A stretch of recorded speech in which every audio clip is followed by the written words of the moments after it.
I love you. তুই বাজিতে দিচ্ছস? মাত্র 2 মাসের ব্যবধানে ফকিনি মেয়েটার প্রেমের হাতে ফেলাইছস। আর তোরেও বলি, তুই কি পাগল? তোর এই চেহারা নিয়ে তুই রাজের সাথে আসছস প্রেম করতে? আয়নায় তুই নিজের চেহারাটা দেখছস? আর আয়নাও তো তোরে দেখলে লজ্জা পাবে। একদম কাঁদবি না, একদম কাঁদবি না। যেই না চেহারা। আজকে আমাদের মাঝে আমাদের এক হারিয়ে যাওয়া বন্ধু ফিরে এসেছে। গত 8 বছর ধরেও আমরা যাকে খুঁজে পাইনি সে আর কেউ নয়, আমাদের বন্ধু আকলিমা। প্রথমে সবাইকে আমি সরি বলে নিচ্ছি। দীর্ঘ 8টা বছর আমি ছিলাম না তোমাদের মাঝে। এই যে ছিলাম না, এর পেছনে কিন্তু তোমাদের কারো কোনো দোষ নেই। আমি কিন্তু বিন্দু মাত্র কারোর প্রতি রাগ করিনি। আমি জানি তোমরা আমাকে কেমন জানো, কার জন্য আমি হারিয়ে গিয়েছিলাম সেটাও হয়তো তোমরা জানো। দীর্ঘ 8টা বছর আমি নিজেকে অনেক পরিবর্তন করেছি। এখন তো দেখতেই পাচ্ছ, নিজেকে এতটাই পরিবর্তন করেছি যে আমার নামটা পর্যন্ত আমি চেঞ্জ করে ফেলেছি। আকলিমা থেকে এখন আমি মেঘা। সবাই আমাকে মেঘা নামে চেনে। এখন আর কেউ না আমাকে ডেকে বলে না যে এই তুই পিচ্ছি, তুই কুচ্ছি, তুই সর, তুই আমাদের সাথে থাকিস না। আমাকে কেউ আর এই কথাটা বলে না, জানো।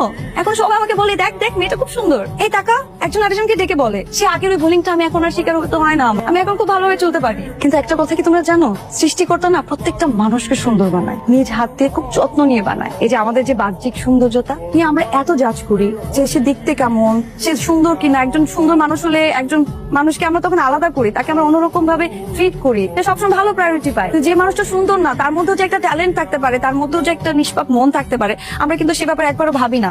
আমি কিন্তু টপার ছিলাম, ব্রিলিয়েন্ট স্টুডেন্ট ছিলাম, কিন্তু দেখো তোমরা কিন্তু আমাকে পাত্তা দাওনি। এখন কেন দেখছো যে আমি অনেক সুন্দর হয়ে গেছি? সেটা কয়দিনের? আমরা কয়দিন এরকম সুন্দর থাকতে পারবো? আমাদের জীবনটা যৌবনটা কয়দিন ধরে রাখতে পারবো বলো? 10 বছর, 20 বছর, 30 বছর? তারপর তো আমাদের মৃত্যু হতে হবে, আমাদের মৃত্যুবরণ করতে হবে। তখন আমাদের এত সুন্দর স্কিনটা না ওই মাটির সাথে মিশে যাবে। বেঁচে থাকবে কি জানো? আমাদের ওই চরিত্র, আমাদের মন, আমাদের ব্যবহার।